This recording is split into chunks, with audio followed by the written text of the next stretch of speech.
C'est parti pour une nouvelle vidéo où là nous allons faire un tour, une fois n'est pas coutume, d'abord du jardin côté champ de patates. Donc là on est face au maïs. Je vais essayer d'aller vite parce que je ne peux pas mettre plus de 10 minutes je crois de vidéo sur mon compte YouTube et Facebook. Donc il va falloir que je sois assez précis et rapide dans ce que je dis. Donc ici on voit les haricots verts, donc tout ce qui est haricots, tout ce qui est maïs qui pousse pas mal. Ici on a toujours pas mal de patates qui ont été plantées, qu'on va pouvoir récolter au fur et à mesure. Donc c'est ce qu'on fait petit à petit. À l'extérieur, le hors-les-murs est enfin en train de prendre. Alors il faut dire qu'on a maintenant des arroseurs extrêmement motivés qui viennent arroser quasiment tous les jours nos plantes de courgettes. Et là on constate vraiment une amélioration parce que c'était côté nord à l'ombre, mais avec une terre très sèche et très pauvre. D'ailleurs on voit bien, on n'a pour l'instant pas de fruits malgré tous nos efforts. Donc on espère qu'à un moment donné, ces efforts vont être récompensés et que l'arrosage va compenser le manque de nutriments, ou qu'en tout cas le fait puis le manque de soleil aussi, puisqu'on voit qu'elle se déplace vers le plus le nord, vers le nord, de manière à pouvoir profiter du soleil quand il est à son zénith, puisqu'on est fin juillet. Ici, plantation serrée de radis et de haricots verts, de plants de haricots verts.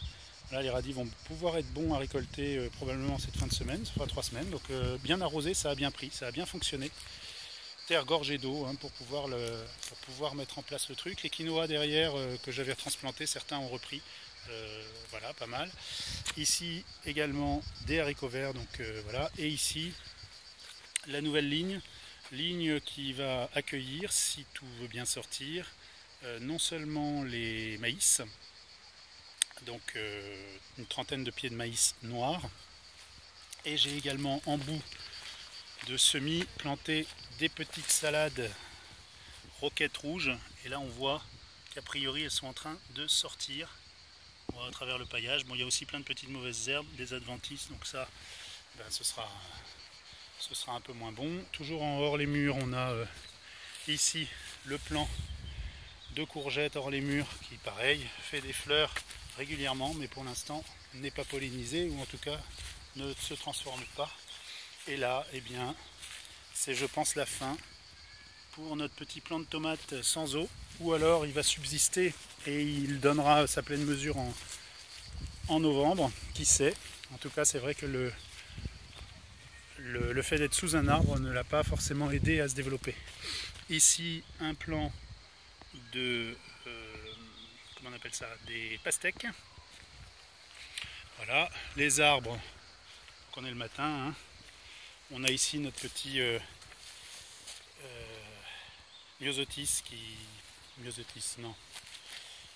flûte, j'ai oublié son nom, bref, passons, ça me reviendra.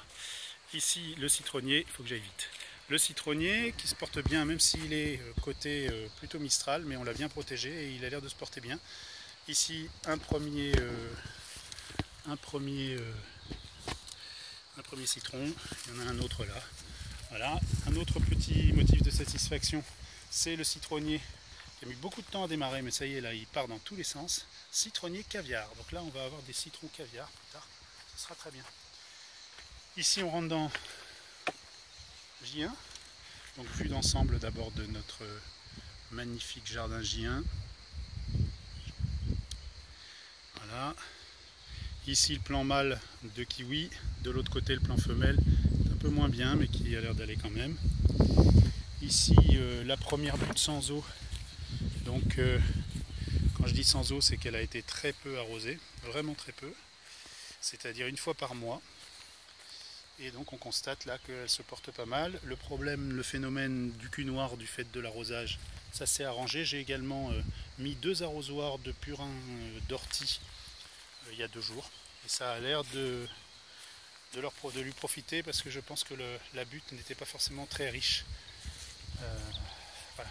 Ici, un plan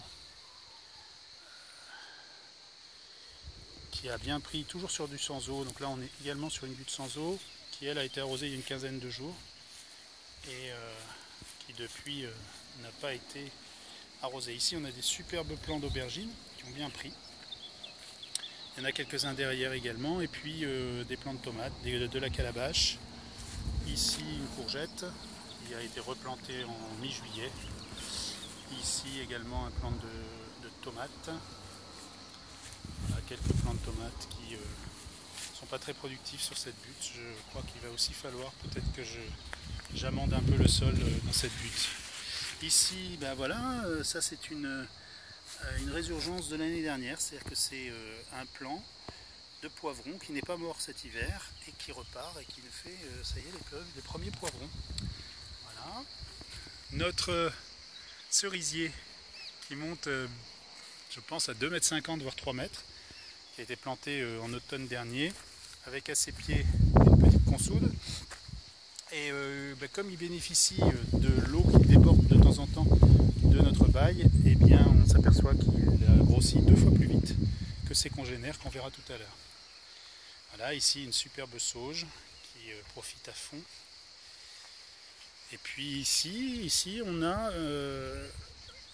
du concombre citron délicieux. Il y en a plusieurs à ramasser, ils sont presque mûrs là. Et donc ils donnent, depuis un moment, ils donnent bien.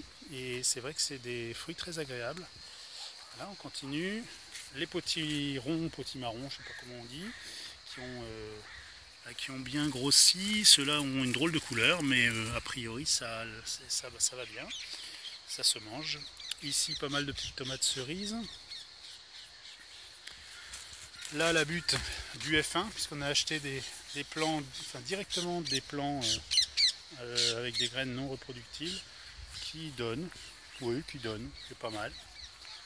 Ça fait des fruits. Je sais pas s'ils sont meilleurs. J'ai pas trouvé qu'ils avaient un goût extraordinaire, mais bon.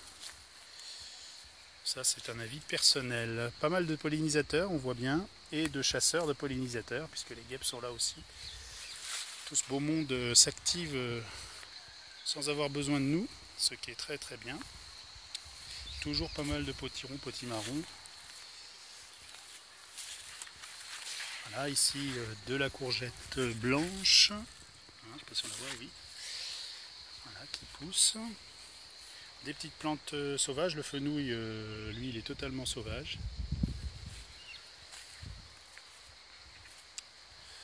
Voilà. Donc on va sortir maintenant de Gien pour aller dans Marguerite.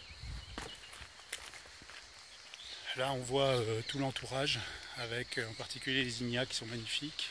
On voit justement en comparaison, si j'arrive à mettre en comparaison les deux, voilà. On a d'un côté le cerisier planté ici avec moins d'eau et de l'autre le cerisier du fond qui a bénéficié de plusieurs apports supplémentaires d'eau. Donc c'est quand même assez spectaculaire. Puisque, à moins que ce soit la race, mais enfin en très peu de temps ça paraît étonnant. Ici un autre cerisier, voilà, puisque lui il est dans le même cas que le premier, il est même un peu plus petit encore, un peu plus éloigné encore des sources d'eau. Ici on a un petit olivier qui a survécu, et qui est en train de repartir et qui était tout en donné mourant quand on l'a apporté. Il n'y a pas grand chose à faire, et ben voilà, la nature est généreuse. Ici on a un arbre, le même que tout à l'heure, et j'ai encore oublié le nom. Ça me reviendra, j'espère. Commencement de la fin. Ici donc toujours des fleurs qui attirent les pollinisateurs, très important les fleurs, essentielles pour avoir des cultures régulières et généreuses. Ensuite on rentre dans Marguerite. Donc Marguerite qui a été bien paillée, on a là aussi mis de la bourrache qui a pris une place énorme. On a également du raisin qui commence peut-être à être mûr, on va voir, on va goûter. Encore quelques jours et il sera bon. Ici il y a du maïs, mais décoratif, toujours de la consoude. Encore de la consoude. On essaie progressivement d'en installer un peu partout dans le jardin. Il va nous servir de paillage et d'amélioration de la terre. Ici, on est à 1,60 m à peu près maintenant de hauteur pour ce plan de quinoa. Voilà, on en a mis quelques-uns ici, plus tous ceux qui sont en extérieur, hors les murs.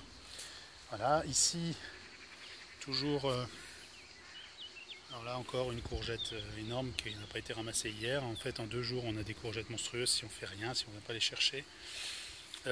Ici des tomates, de la bourrache.